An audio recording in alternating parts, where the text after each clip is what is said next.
So I thought I'd do this video of a raked stair metal railing with cables.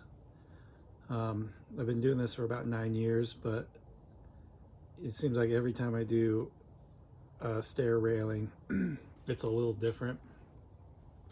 And I'm really not that smart, so I forget how I did the last time, and it takes me a little bit to wrap my head around what needs to be done in the correct order, to make it the most efficient and to reduce or eliminate altogether mistakes. So I pre-fabricate the posts, then I bring them on site, install them, and then weld the top cap on. So I have all the posts lined up here. This is the post at the bottom of the stairs.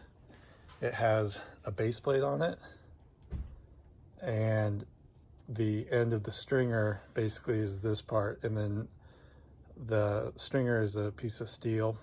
So these will get mounted to the stringer. These are the base plates. It'll go just like that. The stringer is only 1.5 inches wide, so these can only be 1.5 inches wide. I make my own cables. I buy cable bulk, and then I weld all thread on one end, and then just aesthetically, I kind of like these button cap screws with a hex. It's merely serving as a stop. It's not doing anything but acting as a stop. So it can be any number of things. So those are stainless, and I weld the stainless screw to the cable,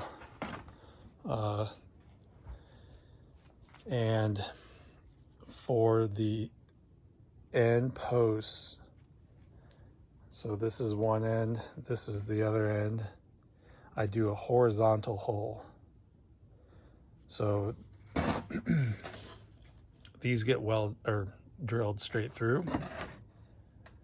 And yes, the cable does take a little bend there. I usually I push the cable and pre-bend it to help it make that transition from angle to horizontal. What I started doing as well is on the end posts, I started reinforcing them with 2 pieces of 1/4 inch flat bar that fits inside. And they're oriented so that they help keep the end post from bending as you crank down the cables. Because if you've ever done cable railings, you know you can easily bend the posts, and then it kind of throws everything off, and you either do that or you just don't tighten it, and then you have loose cables. So this is the other end post, and these are drilled for horizontal end as well. And then the ones in the middle will have holes drilled at an angle. So what I generally do, here's a little sample. What I generally do is sometimes I'll just use a hand drill, and I'll start the hole, and then as the hole gets deeper, I'll angle the drill in the actual angle of the cable, so that these lines indicate the angle of the cable, and that's 34.75 or something like that.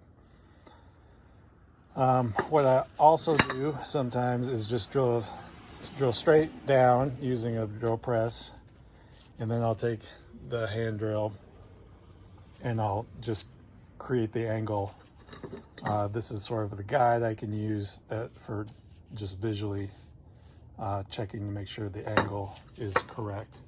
And if you can see in there, you can see these were drilled straight using the drill press, and then I just used the hand drill to create the angle. And the worst part about making my own cables is the weld. Sometimes the weld is too big, so all these components on the cable are 1/4 inch, and I'm drilling these at, I believe, 19/32, which gives me a little bit of extra room. Not too much, but just enough where it's not way oversized. But that basically, so one of the things that I have issues with mentally wrapping my head around when I start these is, so like I said, my end posts are drilled horizontally, so I have that whole pattern. I know that whole pattern, and then from there I know I have to flip the intermediate posts around, so the back of one post becomes the front of the other, and that, so I know where that line needs to be once it's flipped. So as you can see, this is the back and this is the front of the next post. So then I can transfer my lines for my holes, and then so I line the front of one to the back of the next one, and I do this in production, so I do them all at the same time. I don't transfer the lines individually, so I'll do all the posts at one time.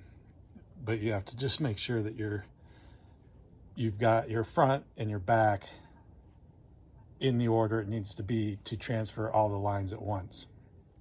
So once that's done, and sometimes you can put a little reference mark just so you keep your mind straight, of where it needs to be in relation to the other post, so that when you get them all lined up like this, I put little tick marks.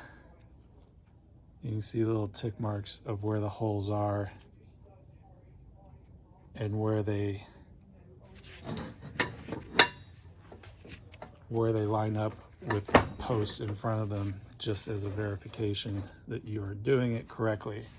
So tick marks lining up, tick mark lining up, lining up, lining up, lining up.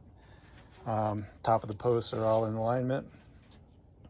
This will get a 1x2 cap. This is 1x3, but this will get a 1x2 cap. But like I said, I do that on site.